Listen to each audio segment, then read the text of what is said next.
welcome to my book journey. So today I'm here to go over all the books that I read in the month of October. I have seven books total that I ended up completing for the month. And what I'm going to do is I'm going to go through the readathon, the main readathon that I followed, andLl just go through each prompt and tell you what book I read and how those books turned out. And then I also participated in some other readathons that happened during the month of October. I just didn't do all the prompts for all of those. But if I remember, I'll try to remember which books counted for those. Okay, so let's get started. Okay, so the readathon that I'm talking about that I did all the prompts is the readathon that was put on by Katie from Paperbacks and Ponytails, and her readathon was called the Journey Through the Bible readathon. And I had a fun time picking out books to go with all her different prompts. It was kind of like a Indiana Jones kind of type of theme that she had this year, which was really cool. Okay, so the first prompt was where are you going? And for that, I actually read two books in that, or two books that I read this month fit in for that prompt. And the first one was Jerusalem, and that was read a book that has set during wartime. And so for that, I read a middle grade book called Resistance. It's either middle grade or YA, I can't remember which, by Jennifer A. Nielsen. And this one I really enjoyed. It was my second book by this author, and the story involves a young girl by the name of Chaya, and she is a Jewish girl living in Poland, Nazi-occupied Poland. And what the book is about is her experience going through the war and actually becoming part of the Jewish resistance, and her trials dealing with what she has to do, and a lot of it is being separated from her mom and dad and her brother and sister,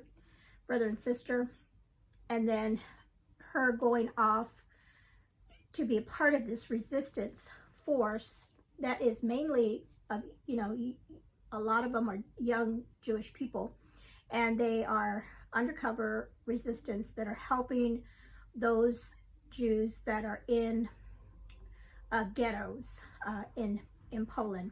And what her and her resistance group do, and her main job is she's a courier. So she goes into these ghettos and she tries to pass herself off as not Jewish, but just as a Polish young woman because of her coloring and her hair color. And she can speak Polish. She's able to do that. And she goes in there and she takes supplies. She smuggles in supplies, and she's able to even smuggle people out. The book is about her resistance team that during something that happens, and they all get split up, and she winds up with another young woman by the name of, oh gosh, what is her name? I think it's Esther, if I remember right. Esther is a young girl at first, when she comes onto the scene as part of this, Esther. Esther comes into her group, and Chaya does not think that she is going to be able to withstand going through all the things that they have to do. So she's not very sure of herself, and so at first she's like, no, this girl's not going to make it. But throughout the book, they travel together along this journey and a mission that they have to complete, and they form a really close friendship. And it's really heartbreaking, the things that they have to go through together, and then what happens at the end with Esther and her, and what they see and have to go through going to complete their mission. I really enjoyed this book. And then it is based on a true, the story of Chaya and Esther is not a true story, but it's based on, there was an actual resistance that happened with the group that she was in. And so the author talks about that it's based on you know, what really happened. And a lot of times we don't hear about, you hear about resistance fighters, but you don't really hear about that the Jews did resist. Some of the Jews did resist when they were being taken, and they fought, you know, as best they could for their freedom. So this was a really excellent book. I really enjoyed it. So the other place that I went to was, it said Egypt was the other prompt for that, where you're going, and that is read a book set in biblical times. And so for that I read Song of Redemption by Lynn Austin, and this is the second book in the Chronicles of the King series, and this one was so good. This one was really good. I read this and I also listened to this on audio, and it was really good. It's the continuing story of King Hezekiah, and this book, in book 2, he is now king, and he's an older man. And what I really love about this book is it talks about how King Hezekiah, his father, was a bad king in Judah, and so his father actually sacrificed his brothers to the false god of Moloch. And so now, as an adult and as a king, he does not want to do the same thing his dad did, and he wants to turn back to God, to the Lord, and to wipe out and destroy all the false gods in his country, and try to have everybody come back to the Lord. And he talks about, or in the book, it's his experience of actually himself going in and reading the scripture for himself and being taught by his grandfather, I believe. And yes, his grandfather is teaching him about the scriptures, the scriptures that they had at the time, which is the law of Moses, and what he as a king should be doing, and then also what his people should be doing, bringing back the temple, because they weren't even doing their temple rituals anymore, and they weren't even celebrating Passover anymore. He talks about learning about all of that. And so it's his turning the country around, and how not everybody's going to like that, and then also having to protect themselves, because at this point in time Assyria has begun taking over the northern country of Israel, and they're Judah, so they need to start protecting their country just in case Assyria comes to attack them. And then we also have another story of a young woman named Jerusa, who is living in Israel, and she gets taken by the Assyrians, and her story is so, it's so sad, because she gets stolen and taken by the Assyrians, and is a slave for them. And there's some things that she deals with as far as being abused by the Assyrians really horribly. And then so we see her story in here as well. So, but I don't want to go too much into it, because it is, like I said, it's a part 2 in this series. But I really enjoyed this. This is I read the first book, so I think it's only my second book by Lynn Austin. So, but that one was a good one. Okay, so the next prompt was, what are you hunting for? And so for that one, I have 2. I have the Ark of the Covenant, which was read a book of the Bible, and in October I read the book of Hebrews, so that counted for that prompt. And then the other one was Solomon's Treasure. I'm hunting for Solomon's Treasure, and that was read a book that has a foiled cover. And that one is the book, The Scorpio Races, because it has this kind of foil cover there. And this book I also did like a group read with Courtney Reeds and a few other ladies that joined in on her group read of this in October. And this book is about, it was really interesting. It's about a Scorpio, what they call the Scorpio races, but it's about horses that run, or they're called capital. Oh, I should have I should have practiced saying it, but basically they're water horses, and they're oh, tongue-tied. They are horses that come out of the ocean, out of the water, and they are fast, and also very violent and dangerous. And so at the beginning of the book, we read a story about a young man that is, him and his father race these horses, and his father ends up being killed. And that's pretty common with these horses. They're very, I mean, they will attack people and other horses, and it's just dangerous, really pretty treacherous and dangerous. And then we have two main characters. We have a girl named what they call Puck, and then a young man named Sean, and Sean is the one that lost his father that was killed. But he loves these horses, and he loves racing these horses, and Puck loves the island that they live on. And the story is about, but like I said, it's about both of them in different ways. But I would say Puck is probably like the main character. She lives with her brothers, and she has a couple brothers, and their parents were killed also because of the horses, and they were living alone, and she has to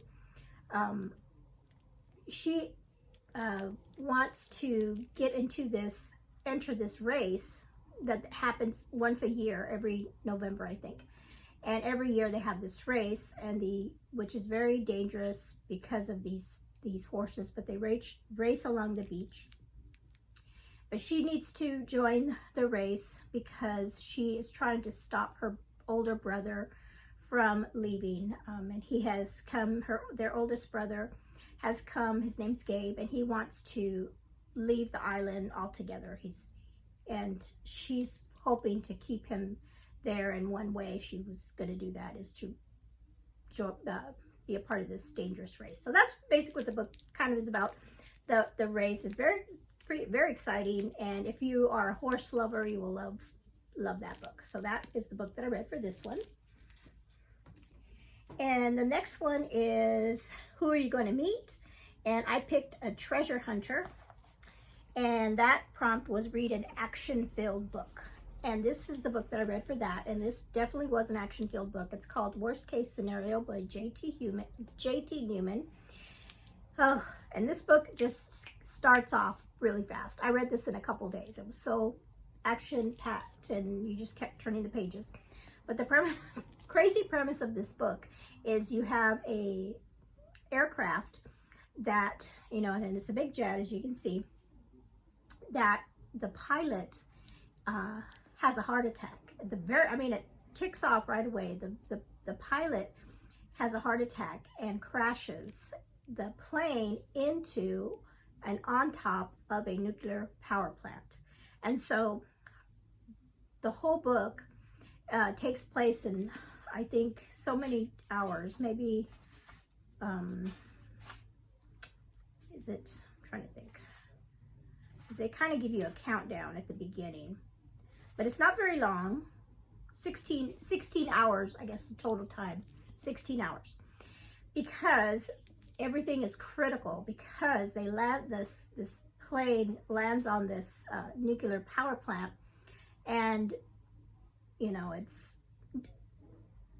there could be a possible meltdown and radiation and all kinds of things. And we follow different people in trying to combat, the people that are at the plant, and then the local firemen, and handling everything, because so many things happen when this plane crashes. Just everything affects everything else. And she, like I said, she writes it so well that you just have to know what's happening. Like I said, I read it so fast. I really enjoyed it. This is the third book I've read from this author, and I don't know which one I like more than the other. This one's different, whereas the first two of her books, you're on the plane the whole book for each one. This one, the plane is only in the very beginning, and then the rest of the story is about the town and how are they gonna how are they going to deal with this catastrophe?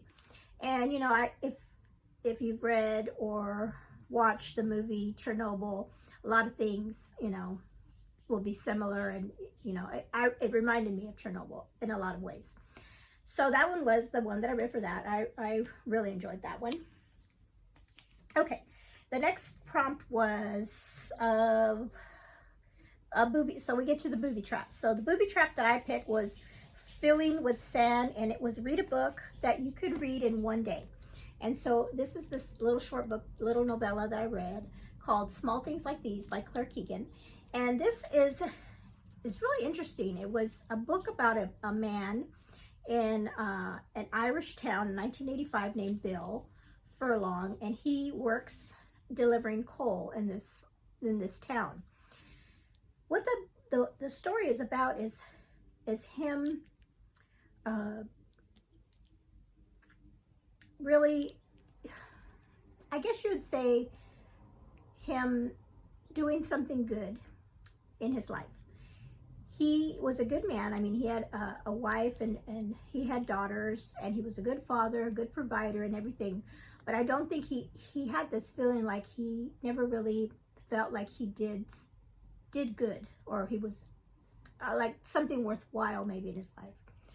Well, he comes into contact with a young woman that is being abused in his little town, and he is struggling with what to do, if he's going to help this person or not say anything so as not to rock the boat and to hurt his business or hurt his family, because the people that are abusing her are well known in the community, and what it is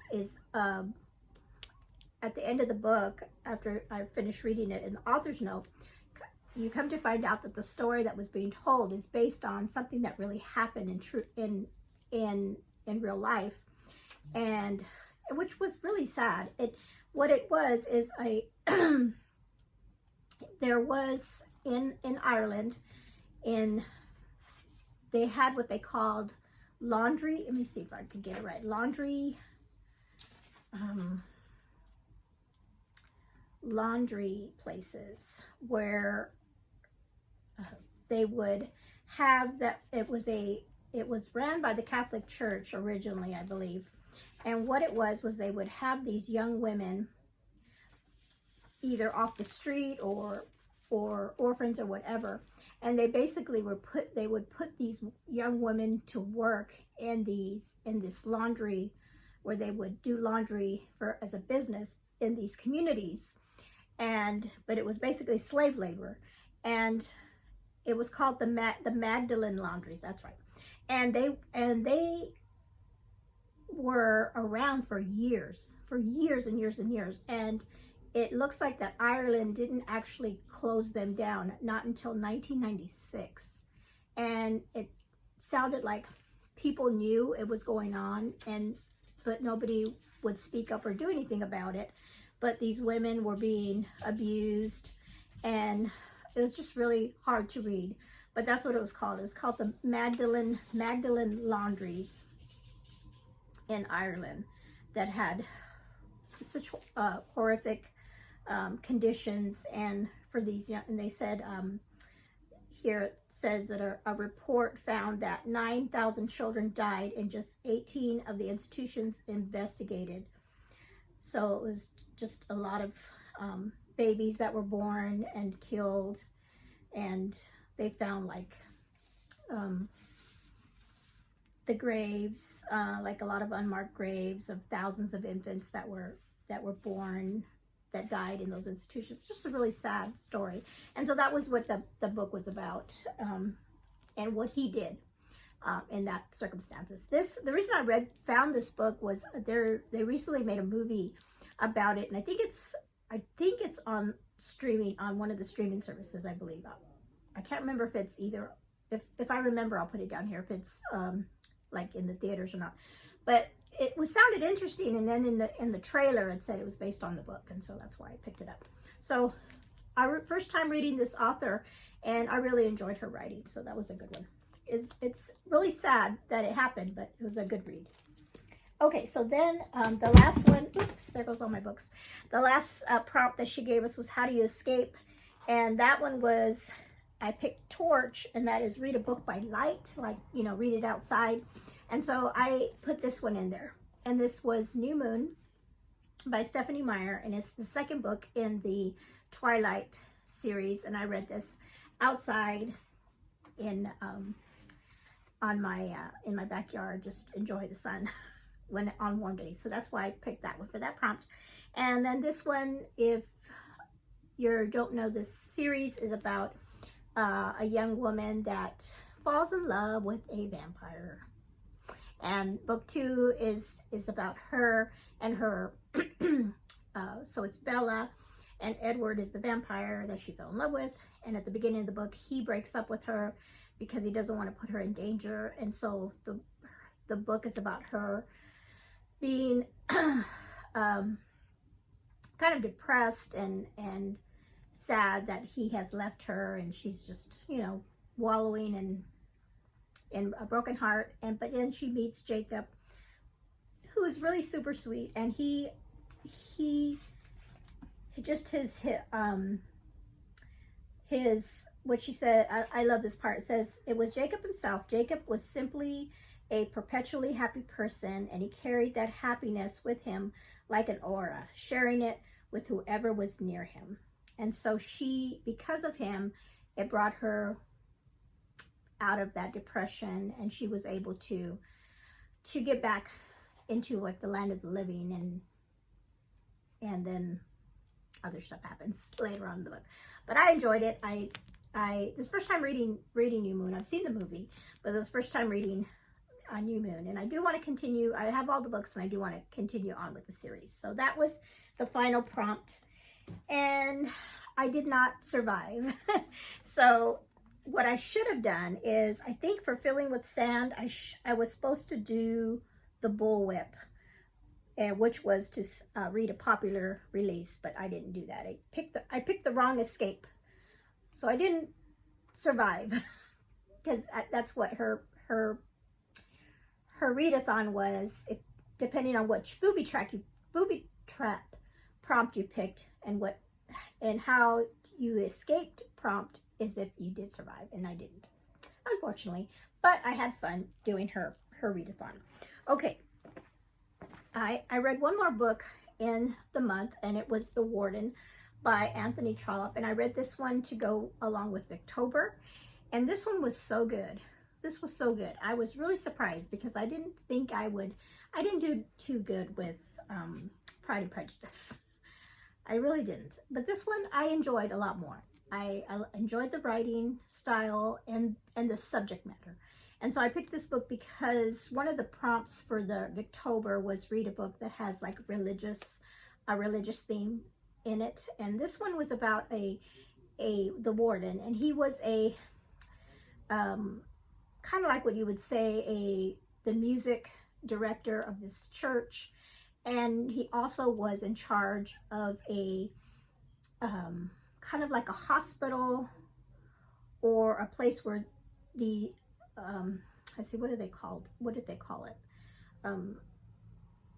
Convalescent maybe home for some elderly men, and he was in charge of running that, and he was well liked and well loved by those older men. I think there was 10 or 12 of them that lived there, and he took really good care of them. Well, there was a man in the town that started, and I can't remember why, but he started nosing around in how the hospital or the convalescent place was being run. And originally it was owned or given over by a man that had property, and he gave it over to the church to run, and then he was in charge of running it, and then he was given money to run it, like for like a payment of, And the man that was looking into it, he thought that the men, that he shouldn't get as much money, for one, to do this, and also that the men that were living there, they should have been getting money all this time. And so he kind of stirred up trouble and started telling the men that were there, these men that were there, they didn't have any families and they were all older, but he was telling them that they deserved to have more money, and they did a petition, and they wanted to go all through legalities to get the money that they felt like they deserved according to the will that the original owner had left. But the issue was, for the main character, he didn't feel at the beginning like he was doing anything wrong, because he was looking after these men, and he even gave them a portion of his own salary each month to them. But as they were brought this out, and then the local newspaper got a hold of it, and then they wrote it in such a way that it made him look like he was, they really made him look really awful, and that like he was a greedy, and he was taking all this money from these poor men, which wasn't the case at all. But that was the way they portrayed him in their local newspaper, and that devastated him. And that part in the book really got to me, because they talked about the power of the press. And even the man that ran this newspaper, he considered himself like a god, like the press was a god, because whatever they wrote, people were going to believe. And I'm thinking, oh my goodness, this was back in the 1800s or something. I was like, nothing ever changes, right? Because that still happens in our modern day press, when people write in press or in media, and they can just slander and libel people. And that's what happened to this man. But anyway, it was a really interesting book, and this is the first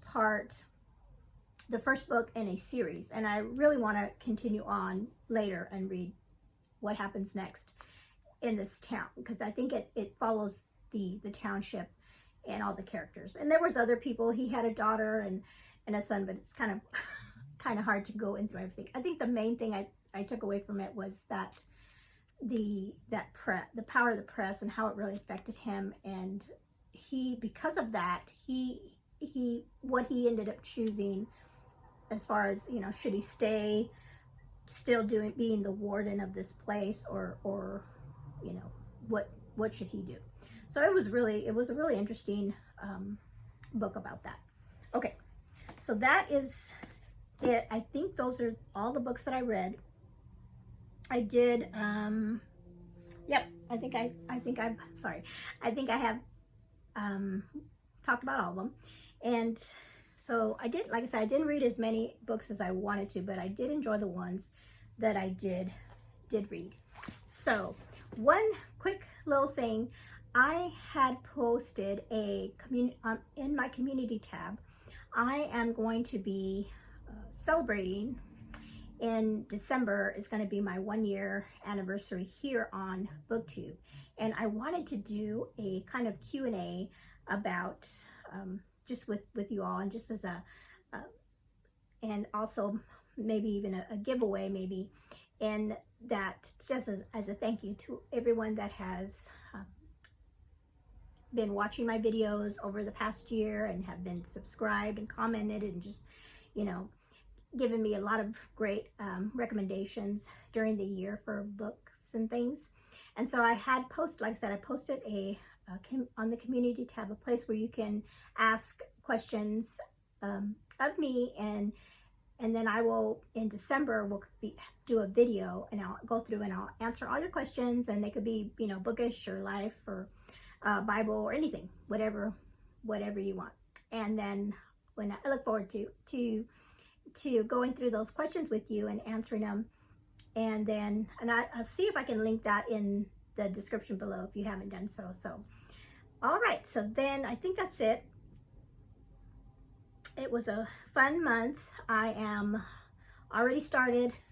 As of right now, as I'm filming this video, we're already in November, and I am already reading 3 books at the same time, and they're all good. I mean, it's my favorite genre, historical fiction, and I've got 3 books right now, and they're all really good.